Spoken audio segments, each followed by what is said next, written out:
बिस्मिल्लाहिर्रहमानिर्रहीम। Dear students, अस्सलाम वालेकुम। आज का जो हमारा टॉपिक है 9th क्लास का मैथमेटिक्स चैप्टर नंबर 2 की का जो है हम लॉज ऑफ एक्सपोनेंट्स के बारे में पढ़ेंगे। इससे पहले आपने 8वीं क्लास तक इसके बारे में थोड़ी सी ब्रीफिंग पढ़ी थी, लेकिन डिटेल से आज आप देखेंगे कि जी लॉज ऑफ एक्सपोनेंट्स के लॉज क्या होते हैं। हमने बात स्टार्ट की है लॉज ऑफ एक्सपोनेंट्स की, लेकिन उससे पहले हमें एक्सपोनेंट्स के बारे में मालूम होना चाहिए कि एक्सपोनेंट क्या होता है। हमारे पास बेस एंड एक्सपोनेंट। देखें, हम आमतौर पर कोई एक वेरिएबल लिखते हैं x, क्या लिखते हैं जी x, उसकी कोई पावर मैं 3 लिख देता हूँ सपोज़। अब ये जो इसकी पावर है ऊपर, इसको हम बोलते हैं एक्सपोनेंट। क्या बोल देंगे जी? एक्सपोनेंट भी बोलेंगे। इसका दूसरा नाम पावर भी हो सकता है। क्या हो जाएगा जी? पावर। यानी जो ऊपर आप कोई ऐसे वर्ड लिखते हैं जी x की पावर 5 है, x रेज़ टू पावर 9, इस तरह लिखते हैं, तो ये जो 5 है, ये जो 9 है, ये सारे आपके क्या कहलाएंगे? एक्सपोनेंट्स या पावर्स। तो ये जो x है नीचे, ये जो बड़ी वाली वैल्यू लिखी गई है, इसको हम बोलेंगे बेस। क्या बोलेंगे? बेस। तो यहाँ इसकी बेस क्या है जी? ये 5 क्या है जी? बेस है। इस तरह ये 5 क्या है जी? ये बेस है। तो पता चला कि बेस और एक्सपोनेंट्स क्या होंगे कि जो एक वेरिएबल दिया गया होगा, जो x दिया गया होगा, वो आपका बेस कहलाएगा। उसके ऊपर जो पावर है वो क्या कहलाएगी? एक्सपोनेंट या पावर। फॉर एग्जांपल, मैं एक और एग्जांपल दे देता हूँ इससे रिलेटेड। आपके पास वैल्यू आ जाती है जी a की पावर 1। अच्छा, कुछ भी ना हो तो पावर 1 होती है। अगर कहीं ऐसा लिखा हो ना, तो इसका एक्सपोनेंट 1 होता है मैथमेटिक्स में, आप उसको ऐसे मेंशन भी कर सकते। अब इसका एक्सपोनेंट क्या हो जाएगा जी? 1 क्या है जी? इसका एक्सपोनेंट हो गया। और a क्या चीज़ है जी? उसका बेस। अच्छा, इसी एक्सपोनेंट का दूसरा नाम क्या हो जाएगा मुबशर? एक्सपोनेंट का दूसरा नाम क्या हो सकता है? पावर। Power, good. आप देखें जी, ये कुछ लॉज दिए गए हैं, कुछ रूल्स दिए गए हैं जो आगे हमारी इस एक्सरसाइज में यूटिलाइज होने हैं। उन रूल्स को देखते हैं जी। देखें, यहाँ हमारे पास पहला रूल है, ये बेस है a, उसकी पावर क्या है जी? m। और ये a है बेस, इसकी पावर क्या दी गई है? n। ये दरम्यान में डॉट लिखा गया। इस डॉट का मतलब वो पॉइंट नहीं है, इशारिया नहीं है, बल्कि क्या है? ये मल्टीप्लिकेशन का साइन है। अब जहाँ पर बेसेस सेम होंगी, जहाँ पर क्या होंगी? बेस सेम होंगी, पावर्स ऐड हो जाएंगी, एक्सपोनेंट्स क्या हो जाएंगे? ऐड हो जाएंगे। हम इसका आंसर यहाँ लिखेंगे जी, a is equal to m plus n। m plus. अच्छा जी, इसकी मिसाल क्या है? मिसाल ऐसे होगी, आपके पास क्वेश्चन दिए गए होंगे, x की पावर 7 आ जाएगा, x की पावर 2 आ जाएगा। आप इसको क्या किया करेंगे? x की पावर 7 प्लस 2, यानी उसके उन एक्सपोनेंट्स को ऐड कर देंगे। ये उस वक्त होगा जब बेसिस सेम होंगी। ये नहीं है कि यहाँ x है और y है, आप कहें जी सर ने कहा था जी वैल्यूज़ को पॉजिटिव कर देना, ऐड कर देना, ऐसा नहीं होगा। जब बेसिस सेम हो, पावर्स क्या हो जाएंगी? ऐड। और उसके बाद इसको हम x की पावर 9 लिख सकते हैं। मैं ऐसे और एग्जांपल देता हूँ जी। आपके पास a है, a की पावर जो है 8 आ गई है, और एक और a है, उसकी पावर जो है सपोज 2 आ गई है। बेसिस सेम हो तो एक्सपोनेंट्स क्या हो जाते हैं? ऐड। तो हम एक सिर्फ इन दोनों में से एक a लिखेंगे, तो 8 प्लस 2, और हम उसको लिख सकते हैं ये जी 10 हो गए। तो समझ आई पहला रूल क्या है जी? कि जब बेसिस सेम हो, एक्सपोनेंट्स ऐड हो जाते हैं। एक्सपोनेंट्स क्या हो जाते हैं? ऐड हो जाते हैं। तो a की पावर ये m प्लस n हो गया जी। क्लियर? चलें, ये था पहला रूल। अब हम चलते हैं दूसरे रूल की तरफ।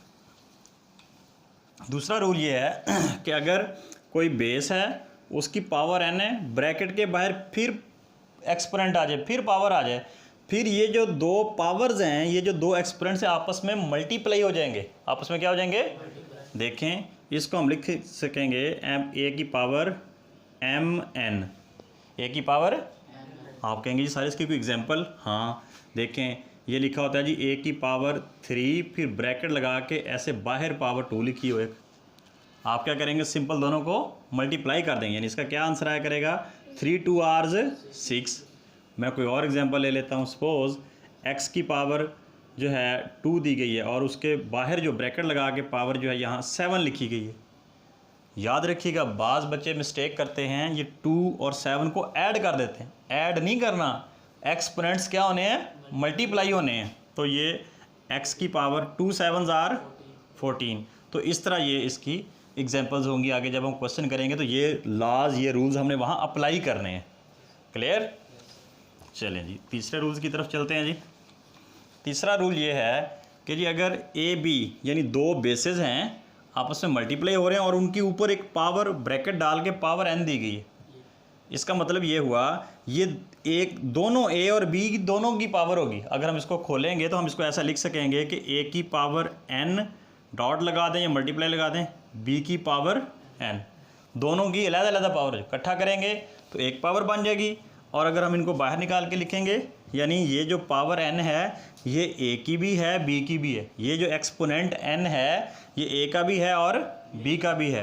इसकी एग्जांपल इस तरह हो सकती है कि आपके पास वैल्यू दी गई है x y की पावर यहाँ दी गई है 3, तो हम इसको लिख सकेंगे x की पावर 3 y की पावर 3।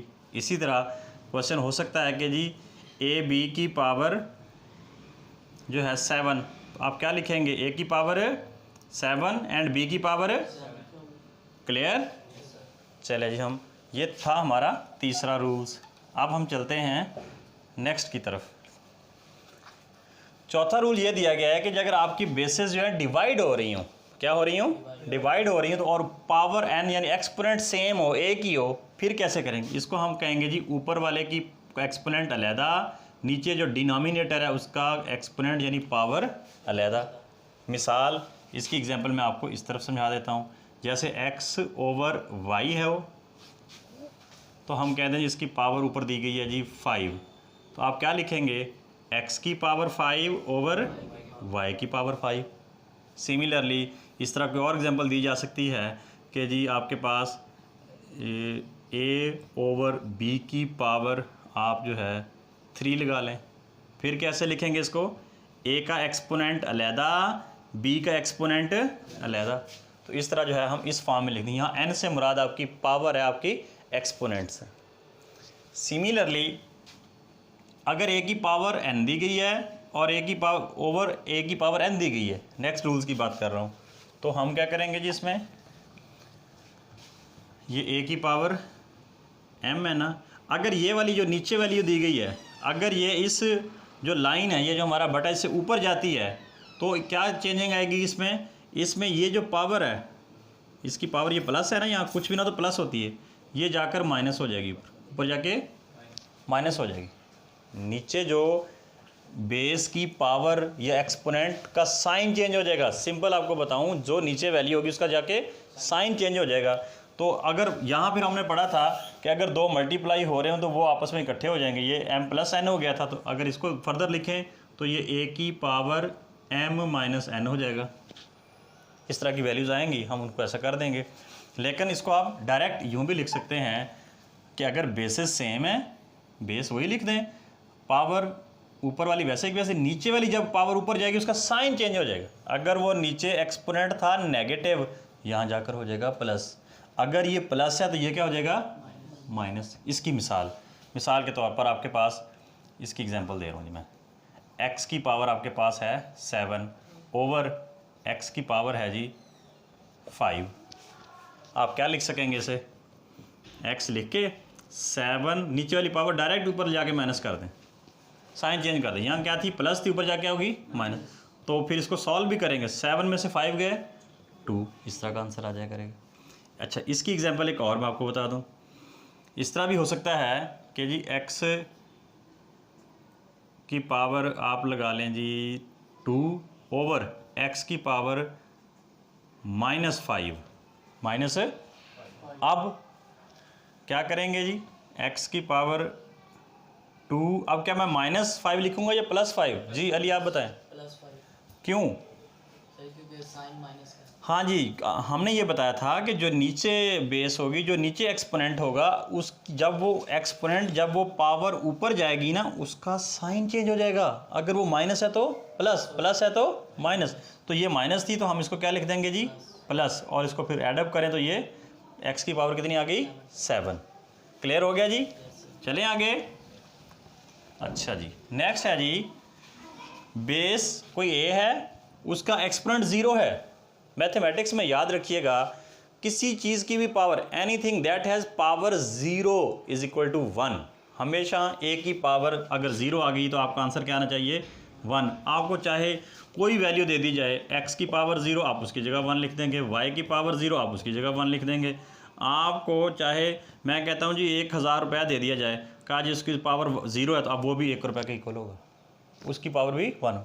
तो मैथमेटिक्स में आगे जाके क्वेश्चन आएंगे, एंड में जाके x की पावर जो है ना 0 बच जाएगा। बल्कि इसमें एक कॉमन मिस्टेक होती है, मैं वो भी आपको क्लियर कर दूँ यहाँ।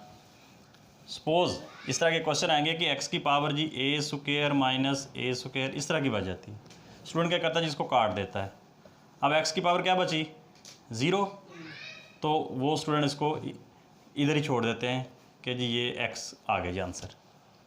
नहीं भाई, anything that has power 0 always equal to 1। जिस वेरिएबल की भी पावर 0 आ गई वो क्या हो जाएगा, 1। तो हम ऐसा x नहीं लिखेंगे बल्कि ऐसे लिखेंगे। क्या लिखेंगे, ऐसे लिखेंगे। तो अगर y की पावर इस तरह आ जाए जी minus B square plus B square, आप कहेंगे ये तो कट गई जी, ठीक है जी कट गई, तो क्या बच गया 0। अब anything that has power 0 is equal to 1। तो किसी भी बेस की जब पावर 0 दी गई होगी तो उसको हम किसके इक्वल लिखेंगे, 1 के। अच्छा, इसी तरह नेक्स्ट है जी 8 रूल हमारे पास, a की पावर -n हमें कहा जाता है जिसको पॉजिटिव बनाएं। इसको क्या बनाएं, देखें इसको पॉजिटिव बनाने के लिए हम इसको इसके रेसिप्रोकल में ले जाएंगे, बटे में ले जाएंगे, यानी a की पावर ये +n हो जाएगी, लेकिन हम प्लस लिखेंगे नहीं। बेशुमार हमारे पास ऐसी वैल्यूज़ आएंगी कि x की पावर -3 बच गया एंड में। हमारी कोशिश होती है कि आंसर को हम पॉजिटिव लाएं। फिर क्या करेंगे, हम इसको 1 यूँ लिख देंगे। हमारे पास क्वेश्चन का आंसर आ गया जी x की पावर -7। कहता है जिसको पॉजिटिव बनाएं। पॉजिटिव कैसे बनाएंगे, इसको शिफ्ट कर दें नीचे, तो ये माइनस थी तो ये पॉजिटिव होगी। अच्छा, इसी तरह एक और रूल भी है, अगर ऊपर पॉजिटिव उसको नीचे लें तो नेगेटिव भी हो जाएगी।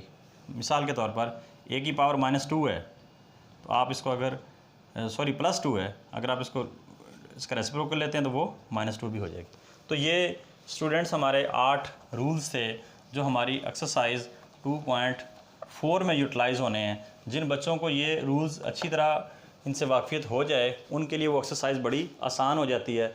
अदरवाइज़ स्टूडेंट को इन लॉज ऑफ एक्सपोनेंट्स में बड़ी प्रॉब्लम होती है। तो ये थे हमारे आज के लॉज ऑफ एक्सपोनेंट्स। आप इनकी घर जाके प्रैक्टिस कीजिएगा। जब इनकी प्रैक्टिस हो जाएगी तो अगले जो नेक्स्ट एक्सरसाइज होगी वो आपके लिए बहुत ही आसान होगी। कल से इंशाल्लाह हम जो है एक्सरसाइज 2.4 स्टार्ट करेंगे, उसका 1 बाय 1 क्वेश्चन। Thank you.